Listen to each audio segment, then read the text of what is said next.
Atom Lembong dan Istiqlal.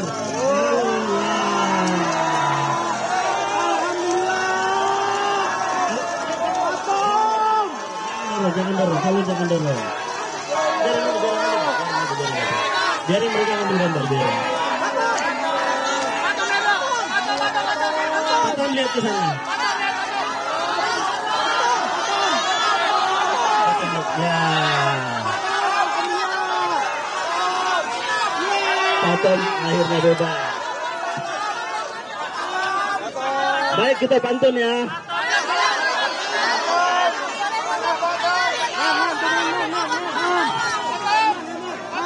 Baik. Biar ambil gambar dulu. Ambil gambar dulu ya.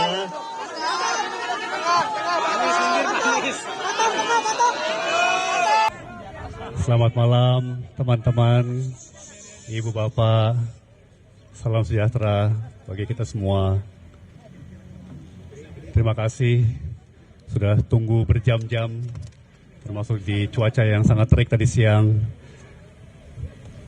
Dedikasi yang luar biasa, saya sangat-sangat menghargai. Teman-teman, malam ini saya kembali menghirup udara bebas. Saya sekarang kembali ke rumah, kembali dipersatukan dengan keluarga tercinta, kembali kepada kehidupan normal yang sempat terhentikan selama 9 bulan. 9 bulan. Pertama-tama tentunya saya mau menyampaikan rasa syukur yang dalam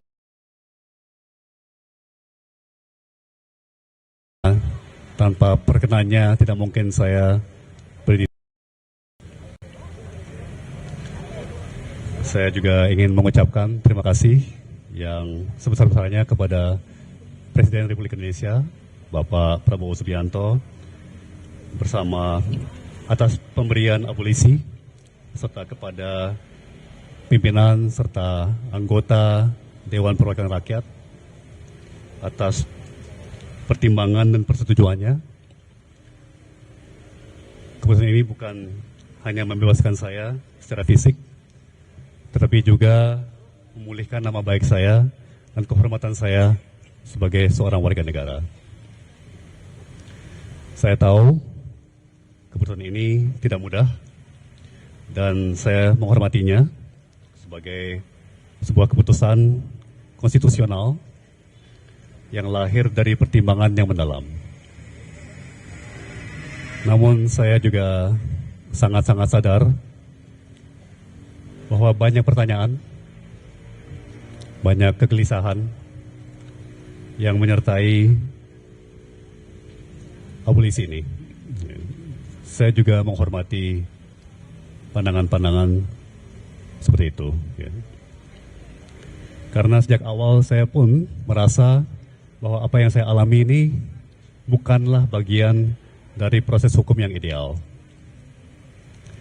Saya menjalani 9 bulan yang menantang di balik tembok dan jeruji.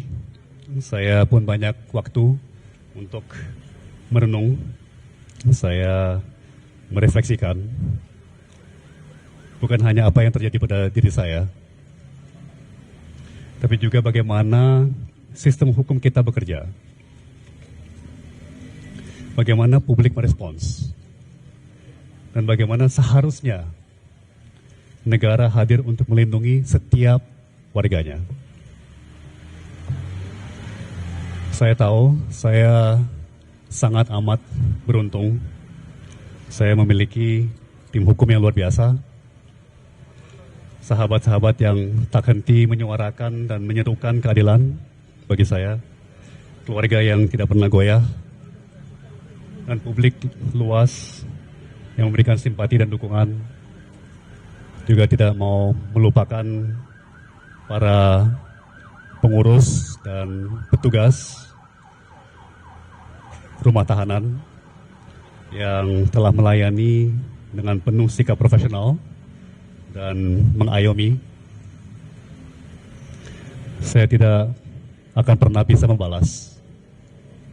Semua itu selain dengan rasa terima kasih yang mendalam. Dan dengan komitmen untuk menjadi manusia yang lebih baik dan lebih berguna bagi negeri kita tercinta. Namun saya juga tidak mau dan tidak akan melupakan mereka yang tidak seberuntung saya. Mereka yang mungkin mengalami nasib serupa, tapi tidak punya suara, tidak punya sorotan, tidak punya perlindungan. Saya tidak ingin kemerdekaan saya hari ini menjadi akhir dari cerita. Saya ingin ini menjadi awal dan tanggung jawab bersama. Saya ingin menyuarakan, mengingatkan, dan bila mungkin membantu agar sistem hukum kita menjadi lebih adil, lebih jernih, dan lebih memihak kepada kebenaran alih-alih pada kepentingan sempit tertentu. Saya juga ingin mengatakan kepada semua bahwa saya kembali dengan semangat yang tidak retak, apalagi patah. Saya masih sangat amat percaya pada negeri ini, pada bangsa Indonesia yang dari dulu saya selalu percaya adalah bangsa terbaik di dunia. Saya masih sangat amat mencintai Republik ini. Assalamualaikum warahmatullahi wabarakatuh. Berjumpa kembali di channel Prof Halim Bicara. Sahabat sekalian, ya, hari ini atau sejak kemarin malam ada pengumuman ya dari Wakil Ketua DPR RI Sufmi Dasko, ya, didampingi juga anggota dari Komisi 3, ya, mengumumkan terkait dengan ya pemberian abolisi kepada Tom Lembong dan amnesti kepada Hasto Kristianto, Sekjen PDIP. Peristiwa ini 1 hari penuh, bahkan sampai sekarang menjadi sorotan publik karena menyangkut dengan proses peradilan yang banyak pihak mempertanyakan, ya, bahkan ada yang menyebut khusus dalam Tom Lembong, ya, dianggap ya menerima vonis 4,5 tahun penjara, tetapi sebenarnya Tom Lembong dalam putusan itu tidak terdapat mens rea sebenarnya. Justru dia juga tidak mendapatkan dampak atau penerimaan hasil korupsi, tetapi ada argumentasi yang menyangkut dengan kata-kata kapitalisme atau kapitalis. Ini adalah menjadi persoalan hukum yang menganggap bahwa putusan atau vonis ya dari Tom Lembong ini bermasalah secara hukum. Begitu juga yang kaitan dengan Hasto yang dianggap adalah syarat politik dan tentu juga menjadi perbincangan, dianggap politisasi atau kriminalisasi terhadap kasus Hasto. Sahabat sekalian, apa yang kita lihat dan kemudian juga pada hari ini Keppresnya, Kepres bahwa Tom Lembong menerima abolisi itu sudah ditandatangani hari Jumat ini. Nah, jadi saya pikir dengan demikian berarti beliau secara hukum ya dihentikan proses hukumnya dan dianggap tidak ada terjadi pelanggaran atau yang hasil pidananya. Jadi dianggap atau dihentikan. Ini adalah istilah-istilah yang diatur di dalam Undang-Undang Dasar 1945 yang menjadi hak prerogatif Presiden. Sahabat sekalian, memang Presiden itu memiliki hak abolisi, amnesti, dan gerasi. Ini tentu dengan harus diajukan oleh Presiden kepada dan meminta persetujuan DPR. Dan hasilnya, sahabat sekalian, abolisi untuk Tom Lembong dan amnesti kepada Hasto Kristianto, Sekjen PDIP, dikabulkan. Dan selamat bebas Tom Lembong dan juga Hasto pada hari ini. Nah, sahabat sekalian, saya ingin fokus kepada satu hal, yaitu Tom Lembong ya. Tom Lembong ini adalah seorang sosok yang kita kenal sebagai bankir ya. Jadi dia pernah sebagai pembantu Presiden Joko Widodo sebagai Menteri Perdagangan dan Industri. Dan meskipun itu sahabat sekalian berakhir dengan reshuffle dari Joko Widodo, Presiden Joko Widodo. Nah, sahabat sekalian, kalau kita lihat memang muncul pertanyaan ya. Apakah kebijakan abolisi, pemberian abolisi oleh presiden ini sesuatu yang ya jenius, adalah sesuatu yang memang bentuk daripada pro keadilan, maka muncul beberapa tanggapan atau pro kontra. Nah, kalau kita lihat dari sisi yang menganggap abolisi yang diberikan oleh Presiden Prabowo kepada Tom Lembong ini menjadi sebuah apresiasi atau sebuah tindakan yang tepat. Ini hampir banyak sekali yang menganggapnya, tetapi alasan-alasan tepat atau dianggap jenius itu adalah pertimbangan yang pertama adalah dari aspek politik. Banyak orang melihatnya dari aspek politik. Jadi muatan politik, kepentingan politik jauh lebih kental dibandingkan persoalan hukum itu sendiri.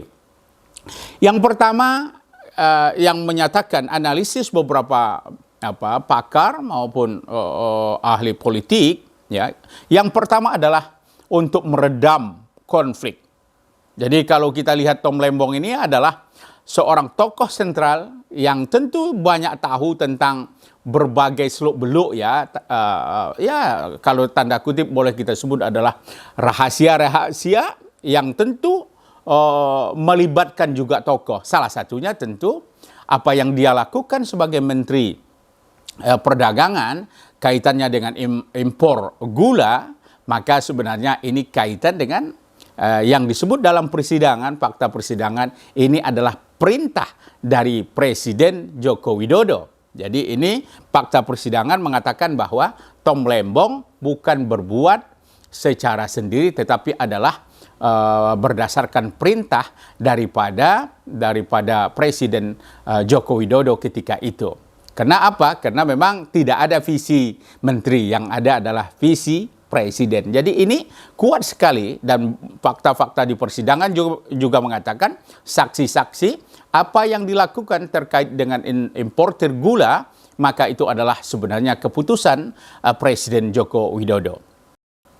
Yang kedua sahabat sekalian, terjadinya abolisi ini ada analisis yang mengatakan bahwa kekuasaan presiden itu mutlak dan tentu tidak bisa diganggu-gugat. Maka presiden sebagai panglima tertinggi termasuk atas hukum, maka dia punya hak untuk memberikan abolisi, amnesti atau gerasi. Jadi kekuasaan itu adalah, kalau kita dimensinya kita lihat, ini adalah dimensi disebut dengan panglima, hukum sebagai panglima. Yang ketiga adalah alasan daripada abolisi ini dikeluarkan oleh Prabowo adalah kaitan dengan fokus pada masa depan. Prabowo ingin merangkul semua pihak sehingga tidak ada lagi pihak-pihak yang dianggap oposisi atau berseberangan dengan pemerintah. Tom Lembong bagaimanapun dia adalah termasuk representasi dari kelompok Anies sebagai capres 01 ketika itu, dan Hasto Kristianto adalah kelompok 03 ketika itu. Jadi ini adalah bagian juga daripada strategi politik melalui tindakan hukum yang dilakukan oleh Prabowo untuk merangkul kelompok-kelompok oposisi termasuk PDIP sehingga bisa bersama-sama di DPR RI maupun di pemerintahan. Saya pikir ini tentu tidak salah karena memang itu adalah secara formal, secara formil ini adalah bagian daripada hak prerogatif presiden. Sahabat sekalian, apakah ini politisasi hukum? Jadi ada juga kita lihat salah seorang rekan sejawat kita mengatakan, yaitu Ibu Bivitri, ya, Jadi menyebut ini adalah politisasi hukum. Menurut pemikiran beliau, ya, dan ini tentu berpikir secara formal, ya, tidak boleh dilakukan intervensi meskipun itu adalah melalui abolisi, karena itu termasuk dalam kategori politisasi hukum. Idealnya, kata Bivitri, itu proses hukum banding sampai kasasi itu harus dilalui. Jadi ini saya pikir tidak salah, ya, analisis seperti ini. Tetapi sahabat sekalian, kalau kita lihat itu adalah soal timing, ya. Ketika presiden melihat ada hal-hal yang secara substantif maupun secara prosedural ada yang quote and quote ada bermasalah dalam proses peradilannya, saya pikir presiden bisa saat kapanpun menggunakan haknya. Toh juga abolisi, ya, amnesti itu bisa dia lakukan kapanpun, ya. Jadi tidak harus menunggu selesai proses itu. Kalau dilihat dari sisi prosedur hukum, menghormati proses hukum ini relatif akan memunculkan masalah menurut Bivitri.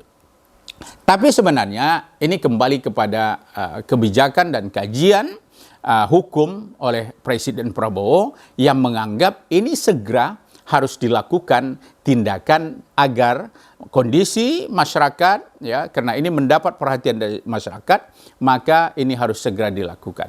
Nah, pihak yang tidak setuju dengan abolisi ini diberikan baik kepada Tom Lembong maupun amnesti kepada Hasto karena dianggap hukum itu di bawah kekuasaan. Jadi argumentasinya adalah hukum berada di bawah kekuasaan. Jadi ini yang kekhawatiran rekan-rekan yang menganggap khawatir ini menjadi kemunduran dan menodai proses atau sistem peradilan hukum itu sendiri.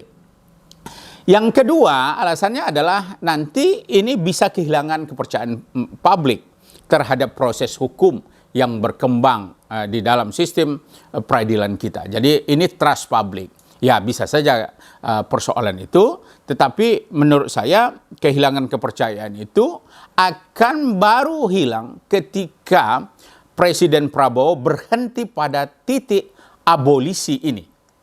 Dia harus memaknai abolisi ini lebih jauh lagi, yaitu, ya, tindak lanjut setelah abolisi.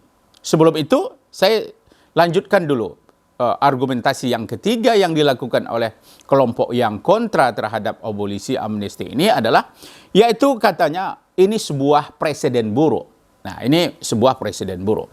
Nah, sahabat sekalian, presiden buruk atau kehilangan kepercayaan trust masyarakat maupun anggapan hukum di bawah kekuasaan akan bisa kita lihat nanti ketika pasca abolisi dan amnesti ini, apakah Presiden Prabowo itu memperbaiki sistem hukum, ya, sistem hukum proses peradilan yang berjalan di pengadilan, sistem penuntutan, sistem penyidikan yang ada dimulai dari kepolisian atau kejaksaan di peradilan, ini apakah ada perbaikan-perbaikan terhadap sistem, termasuk juga SDM.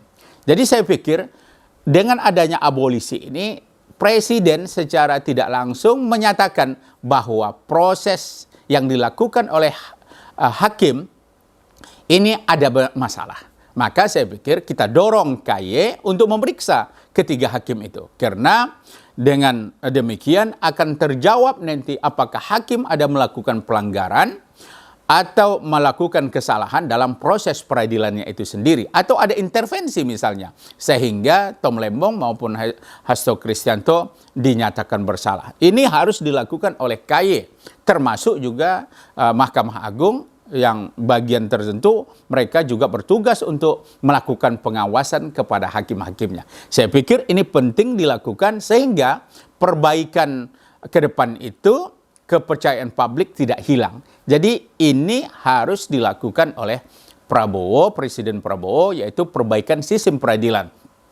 Termasuk kejaksaannya, termasuk juga adalah sistem peradilannya dan mulai apakah kepolisian maupun kejaksaan dan hakim. Nah, disinilah nanti sahabat sekalian akan kelihatan apakah ini adalah muatannya adalah lebih banyak kepada politik atau justru lebih banyak kepada murni untuk kepentingan hukum.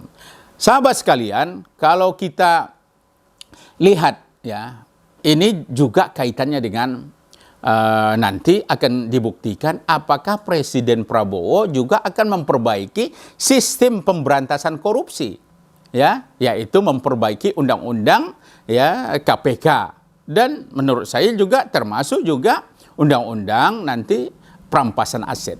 Jadi ini akan berangkai terus ya, sehingga nanti apa yang dikhawatirkan terkait dengan lahirnya abolisi, amnesti itu harus disejalankan dengan adanya perbaikan sistem yang komprehensif, baik itu institusi, SDM maupun kaitannya dengan legal atau peraturan perundang-undangan yang menopang itu. Nah, disinilah harusnya Presiden tampil sebagai panglima hukum yang selalu mengawasi, yang bertanggung jawab kepada rakyat. Sahabat sekalian, ada yang mengatakan abolisi, amnesti ini berkaitan dengan deal politik. Ya, kebetulan di Bali juga sedang berlangsung ya Kongres Partai Demokrasi Indonesia Perjuangan (PDIP), di mana akhirnya statement daripada Megawati Soekarno Putri memerintahkan seluruh anggotanya, elemennya dalam pemerintahan di DPR maupun di pemerintahan nanti itu untuk mensupport 100% pemerintahan Prabowo. Jadi ini juga wajar para politisi, pengamat menganggap ini adalah bagian deal-deal politik agar pemerintahan Prabowo itu 100% berada dalam pemerintahan. Jadi dapat kita katakan oposisi yang tadinya tinggal PDIP sekarang sudah melebur menjadi dalam pemerintahan semua. Satu sisi ini saya pikir adalah kemajuan, keberhasilan daripada pemerintahan Prabowo Subianto yang bisa merangkul seluruhnya. Ini berbeda dengan pemerintahan sebelumnya, tidak dapat merangkul partai politik secara keseluruhan. Nah, di sini lagi-lagi apakah itu salah? Jelas sebenarnya tidak ada yang salah di sana, asalkan tujuan untuk bersama-sama dalam sistem pemerintahan ini adalah untuk penegakan hukum, untuk kesejahteraan masyarakat, tentu juga untuk kepastian hukum itu sendiri. Sahabat sekalian, ya, kita sebagai rakyat tentu tinggal mengawasi, memberikan kritik, memberikan saran agar sistem hukum dan sistem pemerintahan yang ada di bawah kepemimpinan Prabowo Subianto ini berjalan secara baik. Jangan biarkan hukum itu melenceng atau keluar dari relnya, dan kita sebagai masyarakat harus memberikan masukan yang baik dari pemerintahan Prabowo, kita support, yang kurang baik kita berikan kritik yang konstruktif, secara baik kita sampaikan, sehingga akan tercipta sistem peradilan, sistem politik yang menguntungkan dan mensejahterakan rakyat. Sahabat sekalian, apapun alasannya, ya, apakah abolisi sebagai alasan deal politik atau kaitannya dengan kepentingan hukum atau adanya unsur politisasi hukum, selagi itu adalah untuk kepastian hukum, keadilan, kemanfaatan, Presiden saya pikir punya pertimbangan yang cukup matang untuk itu. Kita tunggu saja apa dan bagaimana keberlanjutan sistem hukum dan sistem peradilan kita di Indonesia. Kita berharap apapun yang dilakukan oleh Presiden dengan menggunakan hak prerogatifnya memberikan abolisi, amnesti, ini semoga menjadi titik awal untuk memperbaiki, ya, untuk memperbaiki sistem hukum kita, sistem peradilan kita, dan sekaligus tentu adalah memberikan contoh, ya, bukan justru memberikan hal yang tidak baik untuk perkembangan hukum kita ke depan. Kita yakin Presiden Prabowo cukup paham dan cukup punya niat yang baik sesuai dengan apa yang disampaikan dalam visi misinya ketika pertama diangkat sebagai presiden. Baik sahabat sekalian, demikian, jangan lupa subscribe, like and comment, sehingga channel Prof. Halim Bicara ini dapat selalu menemui Anda dan bermanfaat untuk kita semua. Assalamualaikum warahmatullahi wabarakatuh.